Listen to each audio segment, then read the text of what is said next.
안녕하십니까. 청각장애인의 이해 수업에 오신 여러분 환영합니다. 청각장애인의 이해 수업을 통해서 수화통역사 자격을 준비하고 계시다면 여러분에게 꼭 합격의 기쁨이 있기를 바랍니다. 청각장애인의 이해라는 과목을 준비하면서 제가 고민이 되는 용어가 있었어요.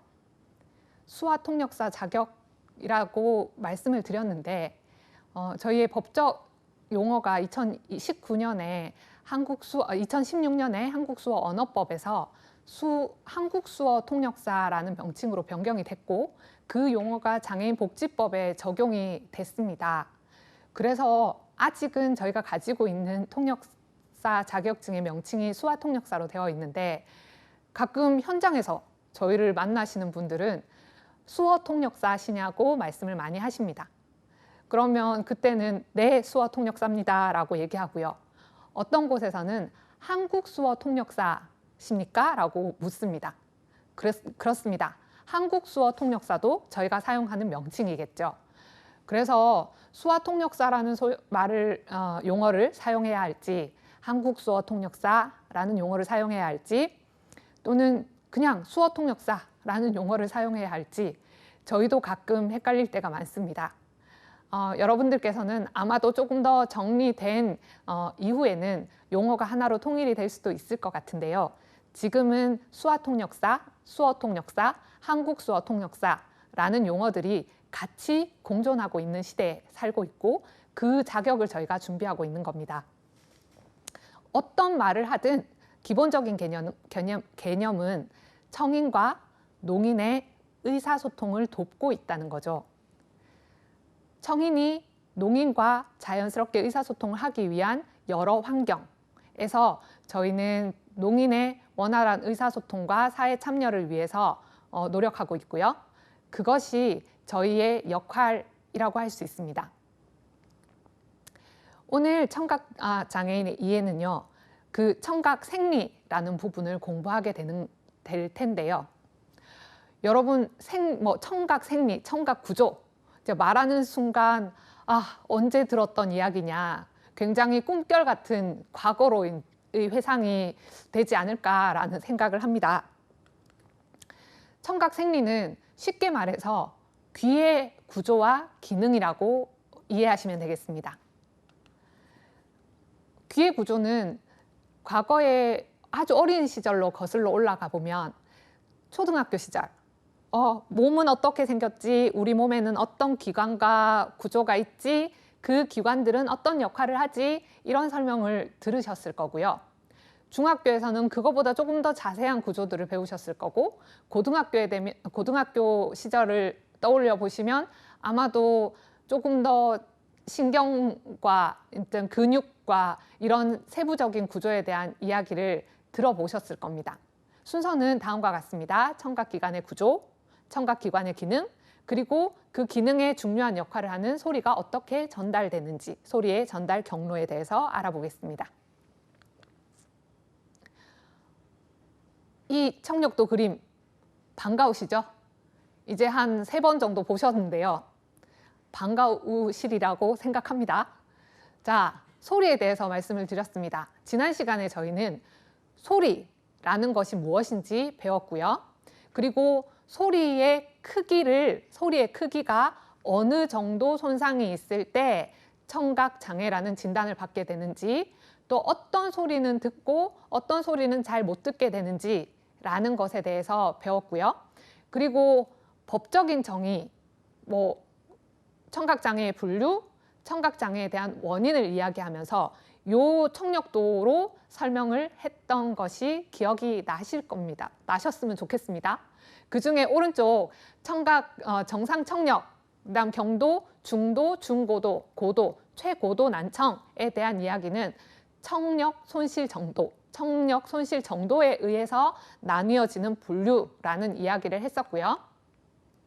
법적 정의로는 장애인 복지법에서는 의료적 관점으로 몇 데시벨 이상의 손상이 있을 때 장애가 심한 청각장애인, 또 몇 데시벨 이상의 손상이 있을 때 장애가 심하지 않은 청각장애인이라는 개념을 우리가 설명을 드렸었습니다. 혹시 중요한 데시벨 2개 기억나시나요?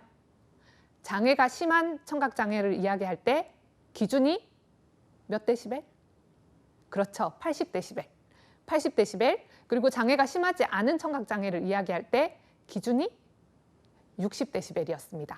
그리고 양이의 귀의 청력이 다를 경우에 한쪽이 80데시벨 이상, 한쪽이 40데시벨 이상인 경우가 있었고요. 이 경우는 장애가 심하지 않은 청각장애에 포함이 되었습니다. 또 장애가 심하지 않은 청각장애에 포함되는 정의가 하나 더 있었죠. 말소리의 명료도가 50% 이하, 들어서 이해할 수 있는 정도가 50% 이하일 때 장애가 심하지 않은 청각장애라는 진단을 받았었습니다. 그 다음 교육적 관점 설명드렸죠. 청각장애인을 대상으로 하는 특수교육 대상자를 선정할 때 보청기를 착용하거나 착용하지 않아도 언어적인 의사소통이라든지 교육적 정보를 받아들이는데 어려움이 있는 경우 교육적 지원이 필요하다라는 가정에서 교육적 관점으로 장애인 등에 대한 특수교육법을 말씀드렸고요. 미국 장애인 교육법이 잠시 등장한 이유는 개념, 농과 난청에 대한 개념으로 설명을 드렸기 때문에 두 가지를 말씀을 드렸습니다. 농과 난청에 대한 개념을 이야기하다가 저희가 문화적 관점에 대한 이야기도 잠시 언급을 했었죠. 한국 수화 언어법, 한국 수화 언어법에서는 농이라는 용어를 어떻게 정의했었죠? 수어라는 언어, 농 문화에서 수화라는 언어를 일상어로 사용하는 수화자를 이야기했었습니다. 그리고 한국 수어 사용자라고 했을 때는 농인은 아니지만 농인의 범주에 들어가진 않지만 청각적인 장애, 언어 장애로 인해서 일상생활의 수어 혹은 일상생활의 주요 언어 혹은 보조적인 언어로 수어를 사용하는 경우 한국 수어 사용자라는 말씀을 드렸었습니다. 그리고 청각장애의 분류. 자, 청력 손실 정도에 대한 분류는 그래프에서 청력도를 통해서 다시 말씀을 드렸고요. 청력 손실 시기에서 중요한 건 뭐다? 자, 언어 습득이라는 용어가 중요하다고 그랬어요. 언어 습득 전, 언어 습득 후 두 가지의 개념으로 나뉜다고 말씀드렸습니다. 청각 손상 부위에서는 전음성, 감음신경성, 혼합성 요 세 가지로 나뉘는 게 중요하다고 말씀을 드렸는데요. 사실 이런 용어들은 시험 문제에 나오기 굉장히 쉬운 용어거든요. 전음성, 기도성이라는 말과 같은 뜻이고 소리를 전달하는 공기를 통해서 전달하는 길에 놓여 있는 외이랑 중이가 장애가 있을 때, 자 그러면 외이랑 중이가 장애가 있을 때 감음신경성 난청, 내이와 청신경에 어떤 손상이 있을 때라고 말씀드렸는데 그러면 그 외이는, 그 중이는, 내이는 도대체 어떤 구조와 어떤 기능을 가지고 있느냐라는 것을 학습하는 게 오늘의 학습 목표입니다. 그리고 청각장애의 원인을 나누어서 설명을 드렸었습니다. 원인으로는 유전적 원인, 환경적 원인을 나누어 볼 수 있었고 유전적 원인으로는 유전성 모자혈액형 불일치, 이경화증, 그리고 선천성 외이기형 등의 유형이 있었고요.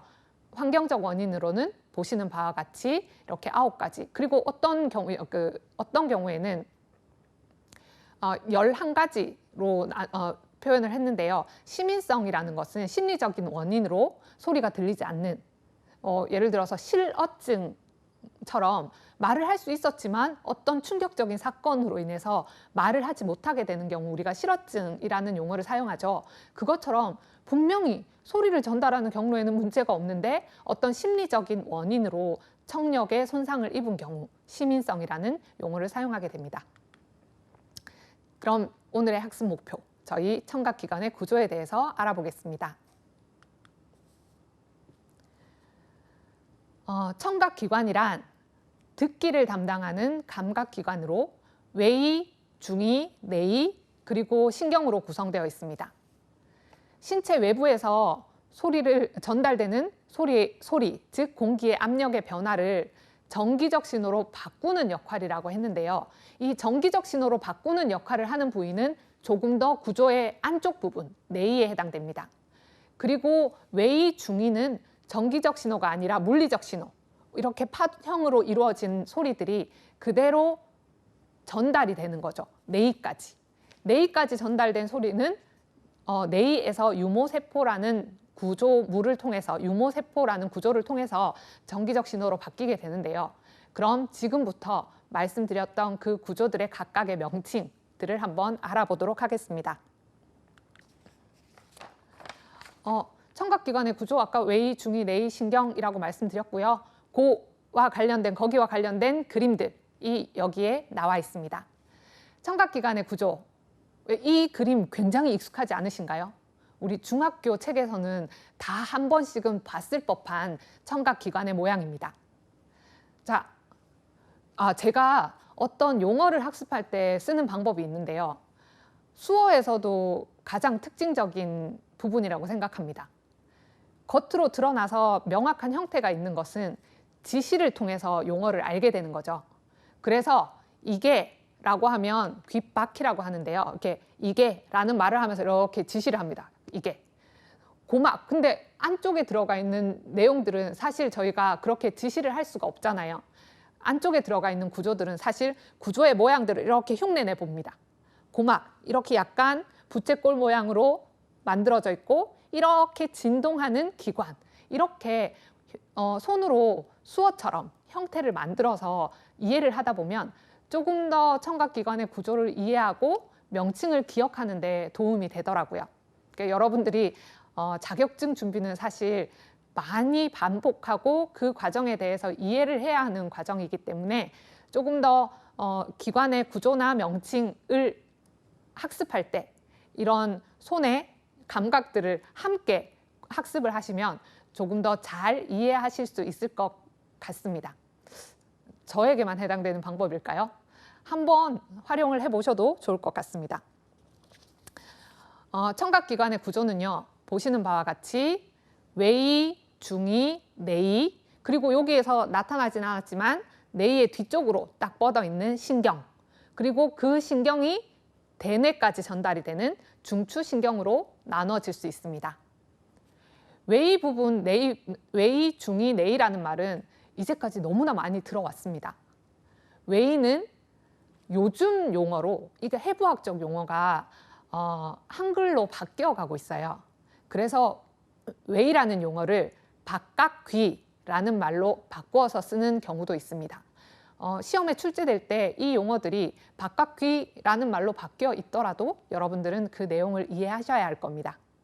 중의는요, 중간귀죠. 중간귀. 그리고 내의는 속귀라는 말을 사용합니다. 자, 외의에는 어떤 구조들이 있을까요? 보시면 외의는 생각보다 단순한 구조를 가지고 있습니다. 귓바퀴와 소리가 전달되는 길, 외의도, 소리가 전달되는 이렇게 S자 형태로 굽어 있는 외의도로 나뉘어져 있습니다. 외의도의 구분 정도는 사람마다 다르다고 해요. 그래서 어떤 사람은 귀의 속 구조가 잘 보이는 사람도 있고요. 어떤 사람은 굉장히 S자 곡선이 심해서 소리가 잘 들리지 그러니까 소리의 전달이 눈으로 잘 보이지 않는 그런 경우도 있다고 합니다. 중의는요, 굉장히 작은 청각기관의 구조 중에서 아주 작은 부위예요. 그리고 추골, 침골, 등골이라고 부르는 이소골이 위치한 공간입니다. 이소골은 중이강이라고 부르는 곳에 위치하고 있는데요. 중이강이라는 말은 다른 말로 고실이라는 말로도 사용을 하고 있습니다. 그리고 중의의 또 다른 특징적인 기관으로는 옆에 밑으로 쭉 뻗어 있는 이관이 보이시나요? 과거에는 유스타키오관이라는 말로도 사용을 했고요. 지금도 책에는 유스타키오관으로 나와 있는 경우도 있습니다. 이 이관은 공기를 전달하면서 공기의 압력을 조절하는 역할을 해요. 그래서 우리가 등산을 하거나 비행기를 타고 이륙을 하거나 할 때 갑자기 귀가 멍멍해지는 현상을 경험하시죠? 그럴 때 공기의 압력, 기압의 차이로 인해서 저희가 소리가 잘 들리지 않게 되는 현상을 경험하실 겁니다. 그 부분은 중위의 공기의 압력이 일정하지 않아서 중위에서 소리의 전달을 바르게 하고 있지 못하구나 라고 생각하시면 될 것 같습니다. 내의는요, 방규관이라는 단어로 적혀 있는데 세방고리관으로 생각하시면 좋겠고요. 그 다음 밑에 전정이라는 구조가 있고 이렇게 달팽이관, 정말 꼭 달팽이 모양이지 않습니까? 오늘 제가 다음 시간이 되기 전에 저 달팽이관의 실제 실물 사진을 보여드릴 건데요. 정말 달팽이 모양 같습니다. 그래서 와우라는 용어로도 사용을 하고요. 달팽이관이라는 말로도 사용하는데 한글 형식으로 점점 변경이 되고 있다는 가정하에 와우라는 말보다 저는 달팽이관이라는 용어로 사용을 하도록 하겠습니다. 가끔 습관이 무서운 거죠. 그래서 가끔 습관처럼 와우라는 용어가 나오기도 합니다. 그리고 그 와우라는 용어가 청각 보조 기기의 이름이기도 해가지고 제가 와우라는 용어를 더 자주 이렇게 사용을 할 수도 있는데요. 자, 달팽이관이라는 용어를 사용해 보도록 하겠습니다. 자, 먼저 웨이의 구조에 대해서 알아보겠습니다.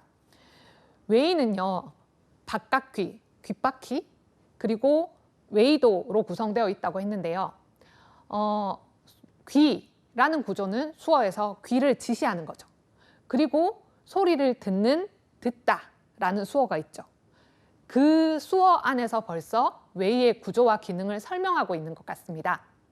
그리고 누구도 알려주지 않았지만 소리를 잘 듣기 위해서 여러분들이 취하는 행동들이 있지 않으신가요? 뭐라고? 이렇게 귀를 열어서 조금 더 잘 듣고자 바퀴 주변에 손을 모으는 동작. 이거는 귀의 구조 중에서 웨이의 역할에 대해서 조금 더 설명을 해주는 동작이라고 할 수 있을 것 같습니다. 소리를 모아서 귀 속으로 전달할 때 조금 더 잘 모으기 위해서 지붕을 하는 효과를 확대시킨 거죠. 왠지 이렇게 하면 더 잘 들릴 것 같고 실제로도 잘 들립니다. 그리고 잘 모르는 내용이 나와도 이렇게 하고 있으면 왠지 더 잘 알아들을 것 같은 그런 느낌이 있어서요. 가끔 잘 모르는 내용이 있을 때는 귀를 열고 눈을 부릅뜨고 이렇게 보고 있게 되기도 하는 것 같습니다. 바깥귀는요, 신체의 가장 바깥쪽에 있고 고막까지 연결되는 기관이고요. 이 고막이라는 구조는 이렇게 바깥에서 들어오는 소리인 웨이도가 연결이 되어 있는 구조고 또 이 고막으로부터 고막의 뒤쪽 면을 시작으로 중위가 시작되는 구조입니다. 그래서 고막을 어떤 분은 웨이에 넣기도 하고 어떤 분은 중위에 넣기도 하는데요. 보통 일반적인 교재에서는 이 고막을 중위에 넣어서 설명을 하는 경우가 많습니다. 그래서 이번 설명에서도 고막을 중위의 영역으로 넣고 웨이는 이게 귓바퀴와 웨이도 소리가 지나가는 길, 웨이도만으로 설명을 드리겠습니다. 자, 웨이도의 그 웨이 구조 중에 그 귓바퀴의 아주 세세한 명칭들까지 설명을 했는데요. 기억하지 않으셔도 됩니다. 귓바퀴와 웨이도라는 구조가 있다는 것만 기억해 주시면 되겠습니다. 그런데 이 귓바퀴의 기능, 아까 소리를 모으는 기능이라고 했는데요. 또 하나의 기능이 더 있어요. 소리의 방향을 감지하게 하는, 또 소리가 어느 쪽에서 나고 있는지 알려주는 역할을 하기도 하거든요. 그런데 사람의 귀는 이렇게 막 마음대로 잘 움직이지 않아요. 그래서 그 기능을 잘 모를 때가 있는데 혹시 반려견이나 반려묘를 키우는 분 계신가요? 이름을 부르면 귀끝이 쫑긋, 쫑긋, 아니면 쫑긋 이렇게 하는 모양 보이시죠? 소리가 어디에서 들리는지를 탐색하는 겁니다. 그 기능이 귓바퀴의 역할이라고 생각하시면 조금 더 도움이 되실 것 같습니다. 제가 청각학 수업을 하면 저 청각장애 원인 이야기할 때 외상이 있었잖아요. 제가 자세히 설명은 드리지 않았었는데 외상의 원인 중에 하나가 귀지가 굉장히 가득 모여서 청력 손실이 일어나는 그런 환자에 대한 이야기가 있었어요. 근데 그 이야기를 들은 이후에 제가 습관이 약간 귀를 정말 파야 하는 거 아닐까? 혹시 귀지가 쌓이면 어떡하지? 이런 생각을 하게 되더라고요. 그런데 그런 경우는 진짜 귀에 우리 웨이도, 소리가 들어오는 이 웨이도에 작은 섬모들, 털들이 나와 있는 이 부분을 기름이 나와서 부드럽게, 매끄럽게 만들어주는 역할을 하거든요. 거기에 귀지가 너무 많이 분비되는, 귀지가 아니라 그 오일 성분이 너무 많이 분비되는 사람에 한해서만 이 귀지가 그렇게 많이 뭉칠 수가 있대요. 그러니까 평소에 여러분들은 귀를 보호하는 방법으로 손을 넣지 않는 것, 면봉으로 이렇게 파지 않는 것, 그걸 생각하시면 더 좋을 것 같고요. 이 웨이도는 그렇게 소리가 전달되어서 우리 귀를 보호하는 기능도 하고 소리를 전달해주는 기능도 하고 이런 기능들을 가지고 있다는 걸 기억하시면 되겠습니다. 중이는요, 고막에서 뇌 사이의 공간으로 고막의 진동을 달팽이관까지 전달하는 역할을 합니다. 자, 중이는 공간이라고 했어요. 그래서 중이가 있는 공간의 이름을 고실 내지는 다른 말로 중이강이라는 말을 사용한다고 말씀드렸습니다. 자, 중이강, 고실, 그 공간 안에 고막 이소골이 들어가 있는 거죠. 그리고 이 중이강을 통과한 소리가 달팽이관까지 전달되면 이제는 공기를 통한 소리 전달이 끝나는 겁니다. 중이를 넘어서부터는 소리를 전달하는 매질 자체가 바뀌게 돼요. 이전까지 웨이와 중이를 거쳐 오는 동안은 소리를 전달하는 매질이 공기였어요. 하지만 뇌로 넘어가는 순간 소리를 전달하는 매질이 액체로 변경됩니다. 들어보셨죠? 림프액이라고. 이 뇌 안에 달팽이관 안에는 림프액이라는 액체가 차 있습니다. 그래서 매질이 변경되는 건 소리를 전달하는 과정 중에서 굉장히 중요한 변화이기 때문에 이 부분을 기억하셨으면 좋겠습니다. 자, 지금은 중이의 구조를 하고 있고요. 그리고 이관 설명드렸죠. 중이의 어떤 공기의 압력을 유지하기 위해서 코와 이렇게 연결되어 있는 관이라고 보시면 되는데요. 귀에서부터 코로 연결되어 있는 관이라고 생각하시면 되는데 이 이관은 어린아이의 이관 형태와 성인의 이관 형태가 조금 다릅니다. 아이들의 이관은 조금 더 이렇게 수평 형태, 귀로부터 코에서 연결되는 기관까지 수평 형태가 많아요. 성인이 되면 이게 조금 더 아래쪽으로 이렇게 사선을 그리면서 내려오게 되는 경우가 많거든요. 물론 그러니까 발달을 하면서 이관의 형태가 많이 하향되지 않을 경우에 또 중이염이 지속적으로 발생하는 그런 위험이 발생하는 경우도 있습니다만 어릴 때 아이들이 유독 성인보다 중이염이 자주 생기는 이유는 그 이관의 구조가 조금 더 수평형에 가까워서 물이 귀로 들어왔을 때 아래쪽 코로 분비물이 빠져나가는 형태로 빠져나가지 못해서 중이강 내에 차 있게 되기 때문에 중이염이 많이 발생한다고 생각하셔도 좋을 것 같습니다. 그리고 이 뇌근은 갑자기 고막에서 큰 소리가 웨이도를 통해서 큰 소리가 팍 하고 전달되었을 때 이 뇌근이 너무 큰 소리에 충격을 받을까 봐 소리를 딱 잡아주는 역할, 근육이 긴장해서 너무 상처가 나거나 손상이 되는 것을 막아주는 역할을 하는 기관이라고 생각하시면 됩니다.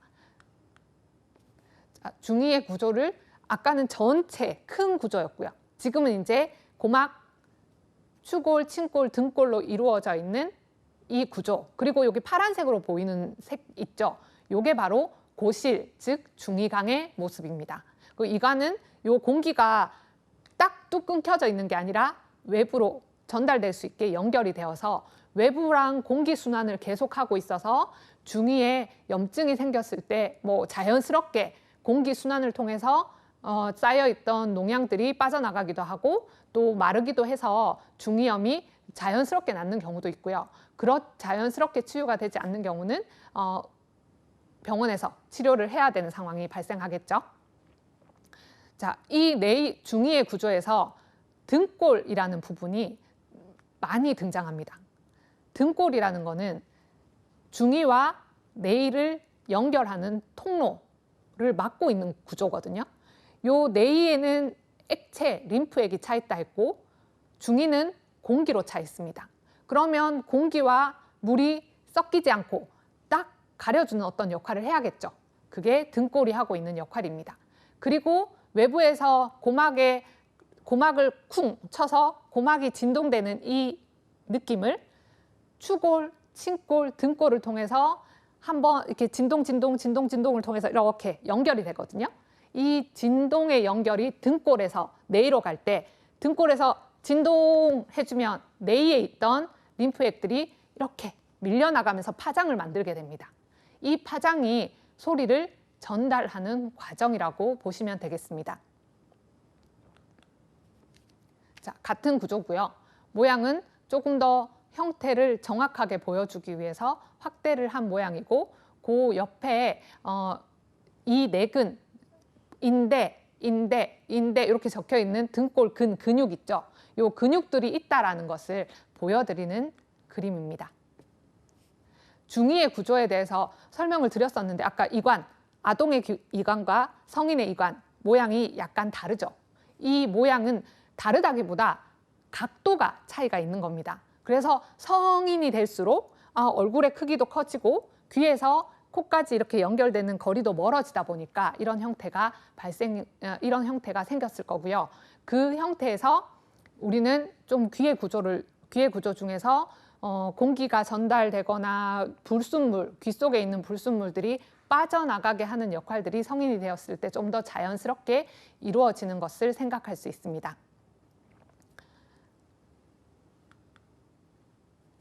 그리고 중이의 또 한 구조, 고막이 있는데요. 이 고막은 3개의 얇은 막으로 되어 있습니다. 이렇게 약간 부채꼴 형태로 되어 있다고 했죠. 그 3개의 얇은 막으로 되어 있어서 탁 쳤을 때 이 막이 파르르 떨리는 이런 진동을 통해서 소리를 전달하는 역할을 합니다. 그러니까 고막의 앞쪽 부위는 웨이도와 연결이 되어 있고요.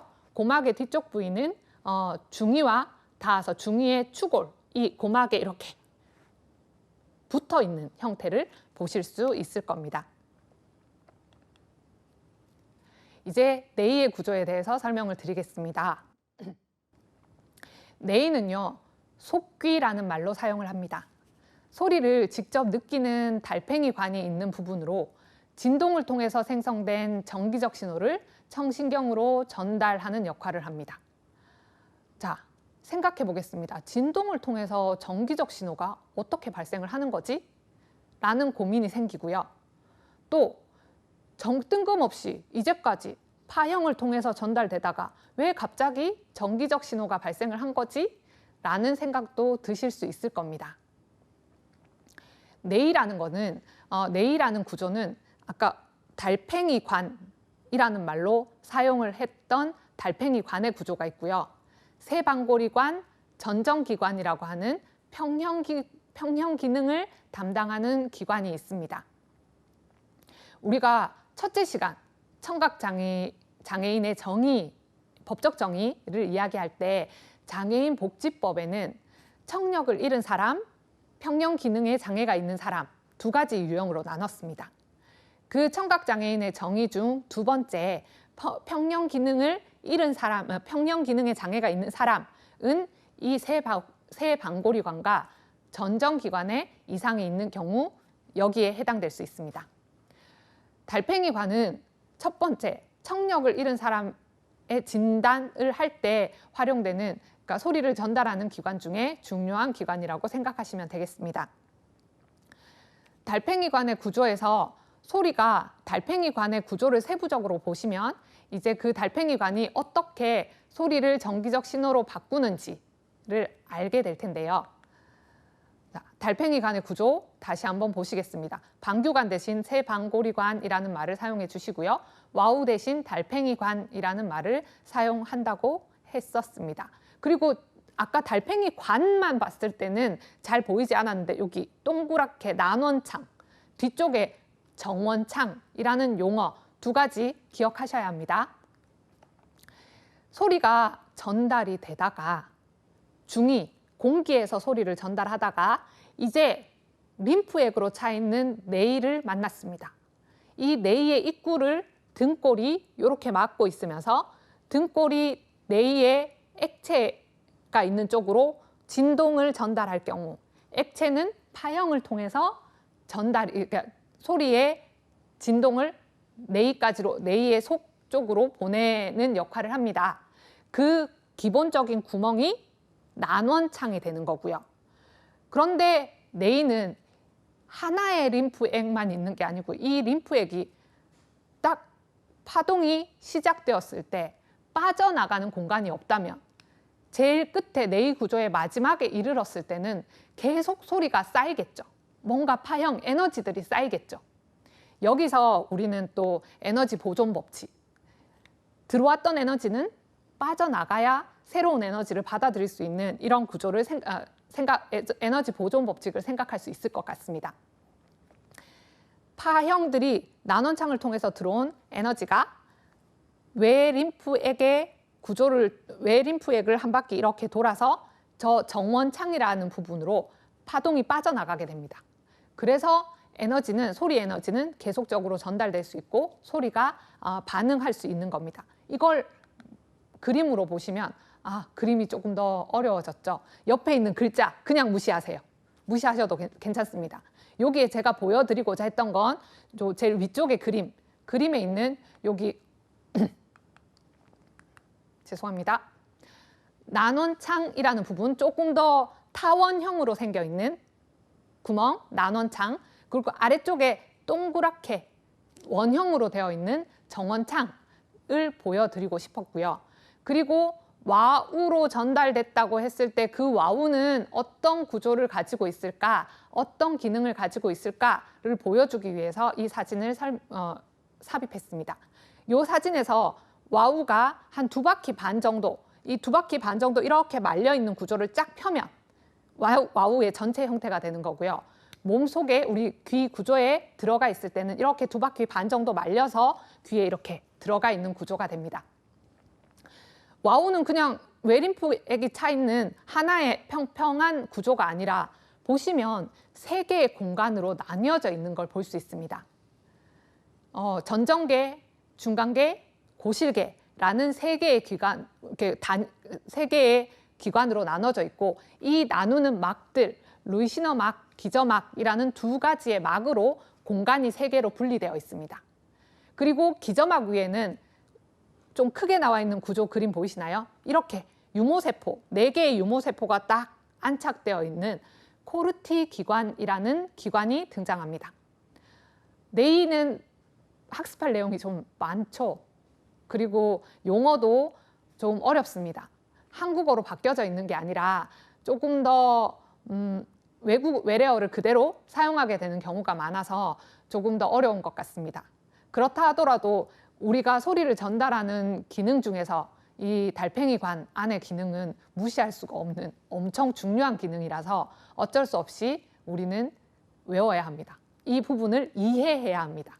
이해하고 자주 사용하다 보면 기억을 하실 수 있을 것 같습니다. 자, 달팽이관의 구조. 아까 잠시 언급드렸던 용어 다시 한번 소환해 보겠습니다. 전정계, 중간계, 고실계 3개의 공간으로 나누어져 있고 이 공간을 구분하는 막, 라이스너막, 레이스너막, 루이시너막 이렇게 부르는 사람도 있고요. 또 기저막을 2가지 막이 하나의 원형을 3개로 나뉘었다고 보시면 되겠습니다. 그리고 기저막 위쪽에는 좀 어려웠던 이름, 코르티 기관. 코르티 기관이라는 기관이 딱 올려져 있고 이 코르티 기관 위에 유모세포, 내유모세포, 외유모세포라는 유모세포가 딱 올라가 있습니다. 그리고 덮개로 이렇게 씌워져 있어요. 기저막 위에 있는 이 구조와 덮개가 막 진동을 하면서 유모세포가 해초처럼 흔들립니다. 해초처럼 이렇게 흔들리다 보면 그 흔들린 유모세포에 의해서 전기적 신호가 발생을 하게 되는 겁니다. 사람이 이렇게 손을 비비면 열이 나죠. 근데 이 유모세포가 흔들리면 전기가 발생합니다. 자,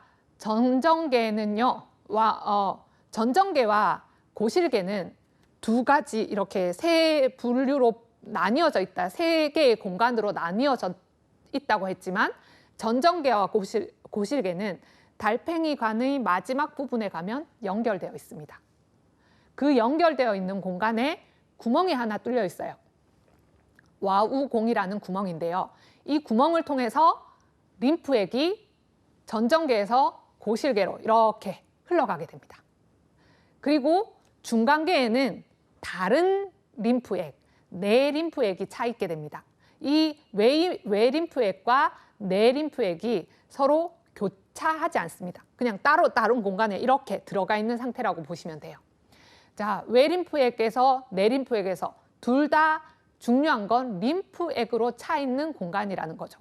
이제까지 웨이 중위에서 보셨던 것처럼 공기의 전달이 아니라 림프액, 액체에서 소리가 전달되는 거.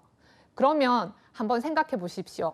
여러분들이 밖에서 친구의 공기를 통해서 누구야 라고 부를 때 소리가 더 잘 들리는지, 물 속에 있는 친구에게 누구야 라는 소리를 전달할 때 그 소리가 잘 들리는지. 당연히 공기 중에서 소리를 들을 때 더 잘 들리겠죠. 이것이 우리 인체에서 소리를 전달하는 신비라고 할까요? 림프액에서는 외부의 공기 전도를 통해서 들어온 소리보다 소리의 감쇄가 굉장히 크게 됩니다.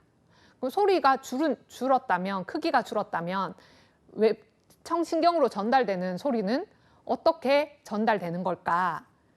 이제까지 물리적 신호로 전달되는 신호가 아닌 전기적 신호로 변환이 되기 때문에 줄여졌던 소리가 다시 전기적 신호로 변환해서 뇌로 전달되는 과정에서 어려움을 겪지 않게 되는 겁니다. 제가 실물 사진이라고 말씀드렸죠. 우리 뇌의 구조, 그 중에서 달팽이관의 구조입니다. 여기 O라고 적혀 있는 부분이요, 난원창, R이라고 적혀 있는 부분이 정원창의 모양이고요. 이 달팽이관의 내부 모양은 이렇게 세 가지 공간으로 나눠져 있다고 설명을 드렸습니다. 그 세 공간의 이름은 전정계, 중간계, 고실계였고요. 각각의 어떤 림프액이 포함되어 있는지는 여러분들이 기억하셔야 합니다. 용어, 전정계 안에는 외림프액, 다음 고실계 안에는 외림프액, 두 가지의 기관은 연결되어 있다. 그리고 중간계는 내림프액으로 차 있다. 그리고 전정계와 중간계를 구분하는 막은 레이스너막이고 중간계와 고실계를 구분하는 막은 기저막이다.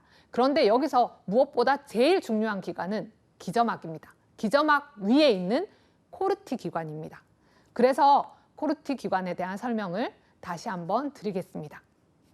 달팽이관의 구조 설명드렸던 거 보이시죠? 난원창, 정원창. 소리가 등골을 통해서 진동된 소리가 외림프액을 타고 와우공, 달팽이관 안에 있는 구멍, 와우공을 통해서 전정계에서 고실계로 지나가고 정원창을 통해서 에너지가 밖으로 빠져나가게 되고요. 중간계는 내림프액이 차 있는 공간으로 요 중간계와 고실계 사이에 요 막을 기저막이라고 합니다. 기저막 위에는 뭐가 있다고요? 코르티 기관이 딱 놓여 있게 됩니다. 물 위에 배가 떠 있는 모양이라고 생각해 보면 쉬우실 것 같습니다. 물 위에 코르티 기관이 이렇게 배처럼 떠 있어요. 그러면 코르티 기관에는 유모세포가 있고요. 그 유모세포가 림프액이 이렇게 흔들리니까 유모세포는 그 흔들림에 따라서 이렇게 진동을 한다고 보시면 되겠습니다.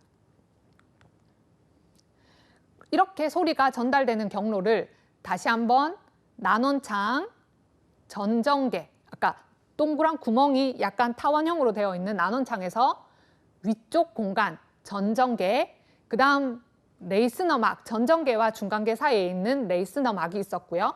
중간계가 이렇게 연결되어 있는 막 아래쪽 고실계와 연결되어 있는 막이 기저막이었고, 기저막 위에 코르트 기관이 놓여 있다고 했고, 그다음 고실계를 거친 소리의 진동이 정원창을 통해 빠져나간다라는 거.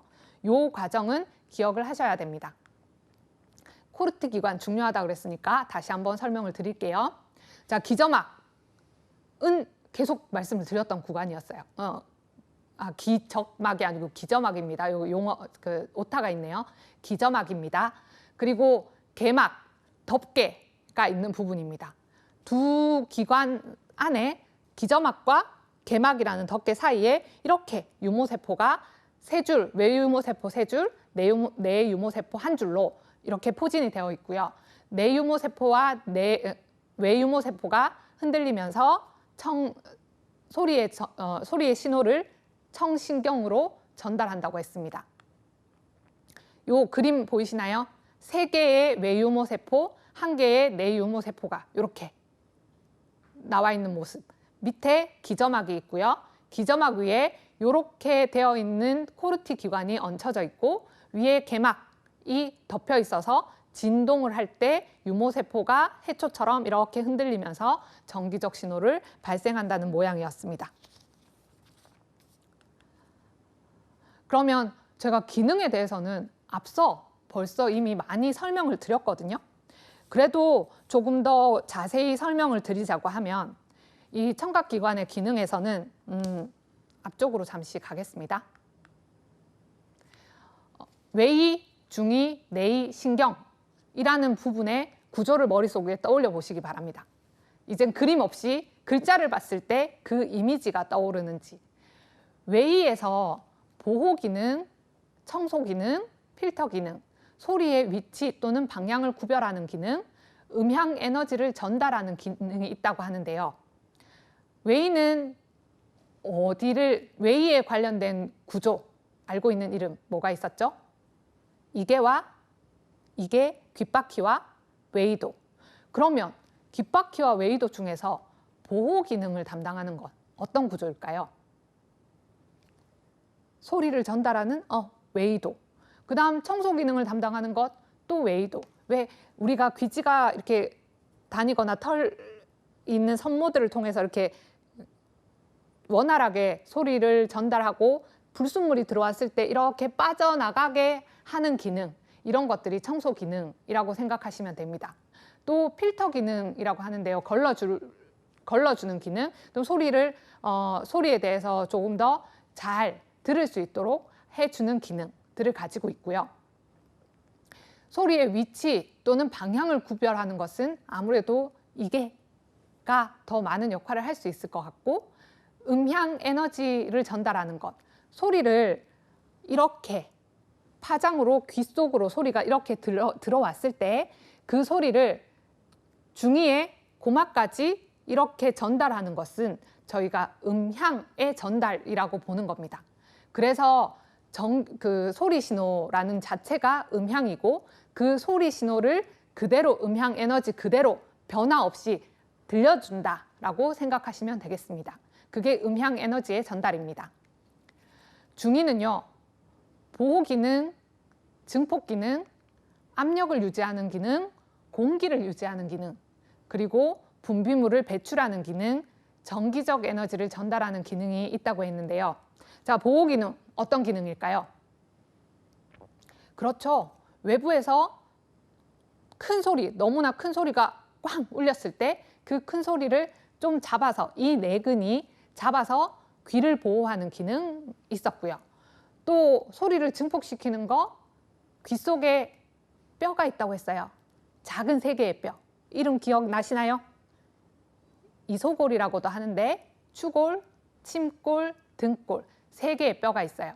이 뼈가 서로 딱 붙어 있는 상태로 존재하는 것이 아니라 뼈와 뼈 사이에 공간을 두고 이렇게 위치하고 있어요. 그래서 하나가 흔들려서 그 공간의 흔들림을 중간 뼈가 받고 중간 뼈가 다시 추골이 흔들리면 침골이 고막에 연결되어 있는 추골이 고막이 진동하면 흔들리게 되고, 그다음 추골 옆에 있는 침골이 그 흔들림을 인지해서 다시 진동을 하게 되고, 등골이 마지막 진동을 하면서 소리를 뇌로 보내준다라고 말씀을 드렸고, 그러면 추골, 침골, 등골이라는 이 진동이라는 것은 단순히 소리의 신호, 음향의 에너지를 그대로 받은 게 아니라 진동이라는 물리적 신호로 바꿔준 겁니다. 그래서 마지막에 기계적 에너지 전달이라는 용어로 중위의 기능을 설명하고 있는 겁니다. 분비물 배출, 공기 유지, 압력 유지. 자, 이건 중위의 구조 중에 어떤 기관에서 담당하는 역할일까요? 중위의 구조는 이소골, 고막, 이소골, 그다음 이관, 이내근 이렇게 나눠볼 수 있었죠. 그 중에서 압력을 유지하고 공기를 유지하고 또 분비물을 배출하는 기관으로서는 이관, 유스타키오관이라고 하는 이관이 있었습니다. 다음 내인은요, 속귀라고 하는 내인은 증폭 기능, 그다음 전기적 신호로 변환하는 기능, 그 전기적 신호로 변환하는 기능에서 우리는 기억해야 할 이름들이 꽤 많았던 것 같습니다. 중위에서 하나 빠진 거 있네요. 증폭 기능, 아까 추골, 침골, 등골이 움직이면서 소리를 키워주는 역할을 하게 된다고 했고요. 그다음 내이에서 증폭 기능은 전기적 신호, 물리적 신호가, 그러니까 음향 에너지와 물리적 에너지가 중위까지는 공기를 통해서 전달이 된다고 했습니다. 그런데 내이부터는 완전히 매질이 바뀌어지는 상황입니다. 이건 중요한 거예요. 매질이 바뀌어지니까 내이부터는 성격도 바뀌는 거예요. 소리의 성격이. 물리적, 기계적으로는 눈으로 흔들림이 보이고 진동하는 게 보였지만 내이로 들어온 소리는 이제는 눈으로는 볼 수가 없어요. 전기 신호로 찌직찌직찌직 이렇게 내이로 전달이 되다 보니까 더 이상 물리적 신호, 기계적 신호처럼 우리가 확인을 할 수가 없이 청신경에서 중추신경을 거쳐서 대뇌로 전달되는 과정에 영향을 미칩니다. 전기적 신호로 변환된 소리가 청신경으로 갈 때 관여되는 기관의 이름? 코르트 기관이었죠. 내이의 구조에는 달팽이관이라는 구조가 있고요. 물론 세방고리관과 전정이 있지만 세방고리관과 전정은 평형 기능에 주로 역할을 하기 때문에 지금은 설명하지 않습니다. 달팽이관 안에 있는 기관, 코르티 기관에서 전기적 신호, 유모세포의 진동에 의해서 전기적 신호가 발생된다고 했는데 그 코르티 기관의 유모세포가 움직이게 하는 것은 또한 달팽이관에 있는 림프액이라고 했습니다. 달팽이관은 전정계, 중간계, 고실계 세 개의 공간으로 나눠져 있고 전정계와 고실계는 와우공으로 연결되어 있어서 외림프액이 서로 교류를 전정계에서 고실계로 외림프액이 흘러갈 수 있다고 말씀을 드렸습니다. 그리고 여기 소리의 감지를 하는 데 있어서 등골이 난원창에 소리 진동을 알려준다고 했잖아요. 그러면 등골에서 소리를 알려줄 때 기저부, 거의 귀에 난원창에 가까운 쪽에서 등장하는 이쪽 부분은요, 고주파 소리를 감지하는 역할을 합니다. 자, 고주파수, 어떤 소리라고 말씀을 드렸죠? 우리 청력도 그림 이야기하면서 소리의 특성을 저주파수에서부터 고주파수까지 나눌 수 있고 강도를 낮은 소리의 강도, 높은 소리의 강도로 나눌 수 있다고 했었는데 이 고주파수를 보시면 파장이 굉장히 빨리 진동을 하는 거예요. 고주파수는 왔다 갔다 갔다 움직임이 빨라요. 그래서 처음에 진동을 할 때는 이 고주파수를 빨리 전달할 수 있지만 외림프액 안으로 들어갈수록 액체가 차 있잖아요. 그래서 진동이 그렇게 빨리 전달되기가 어려워요. 그래서 내림프액의 저 안쪽, 내이의 안쪽 부분, 달팽이관의 안쪽 부분 첨부 쪽으로 가면 고주파수는 거의 전달되지 않고 저주파수는 파형이 이렇게 크게 움직이는 거거든요. 그래서 이 저주파수로 생긴 소리들이 첨부까지 천천히 그리고 아주 꾸준하게 전달이 되는 겁니다. 이것이 내이의 중요 기능입니다. 소리를 전기적 신호로 변환하는 기능, 그리고 기저부에선 고주파수를 주로 처리하게 되고 첨부에서는 저주파수의 소리가 전달되는 것.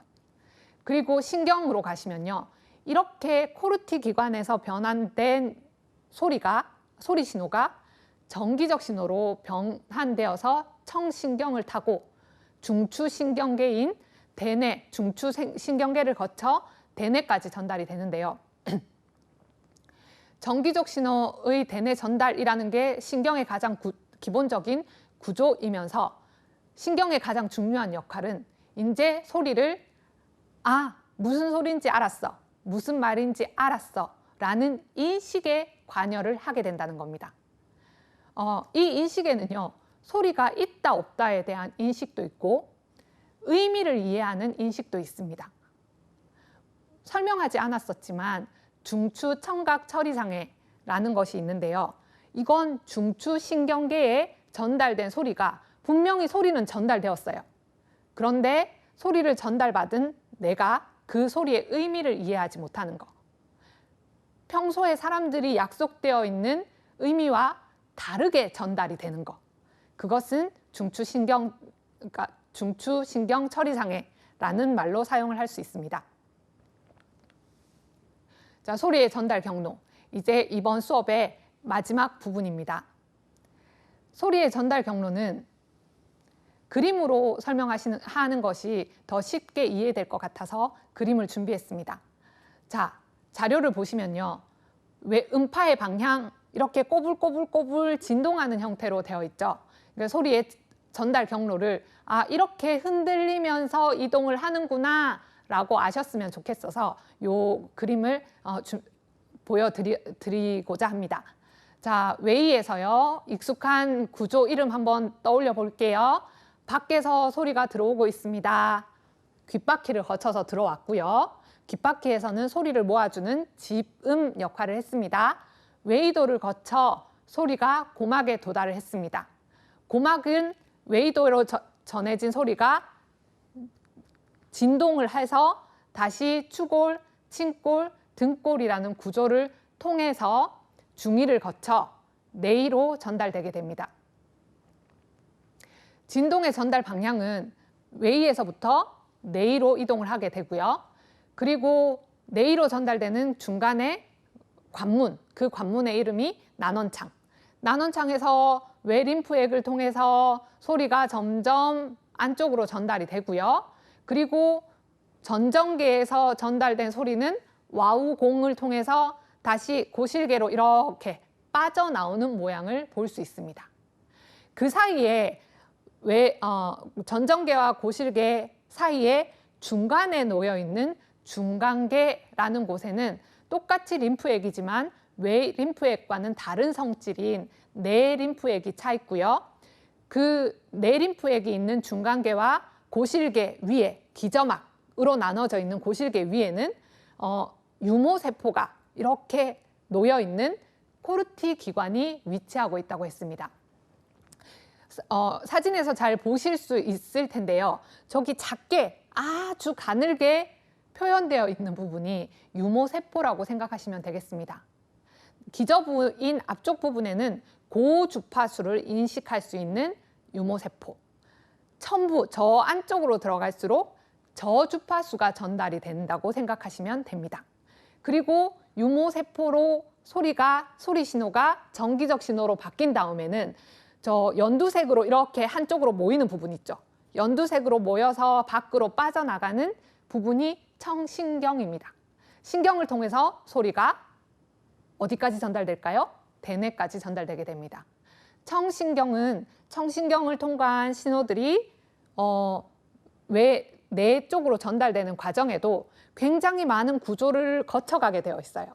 그리고 청신경에서 대뇌로 갈 때 직선으로 이렇게 소리가 전달되는 게 아니라 교차가 일어나서 오른쪽 귀에서 들은 소리, 왼쪽 귀에서 들은 소리가 각각 이 교차를 통해서 어느 방향에서 소리가 있었는지, 어느 쪽에서 소리가 들렸는지를 알게 됩니다. 교차해서 전달되는 동안 소리의 지연이라든가 어느 쪽이 먼저 들렸는지를 알게 되기 때문에 어느 쪽에서 소리가 들리는지 우리는 방향을 인지하게 되는 것입니다. 자, 소리의 전달 경로인데요. 이번에는 명칭이 조금 달라졌습니다. 아까는 외이, 중이, 내이, 청신경을 통해서 소리가 전달하는 경로를 보여드렸다면 이제는 기관을 두 개씩 묶었어요. 소리를 전달하는 매질에 따라서 기도는 공기를 통해서 전달하는 소리, 골도는 뼈, 골도라고 하면 뼈의 진동을 통해서 소리가 전달되는 거거든요. 자, 여러분들 소리를 들려줄 때 아라는 공기를 통해서 전달하는 방법도 있지만 이렇게 똑똑 어딘가 두드렸을 때 이 두드리는 소리가 반대편에서 진동으로 느껴지는 거 있죠. 그것이 골도 전달, 뼈라고 생각하면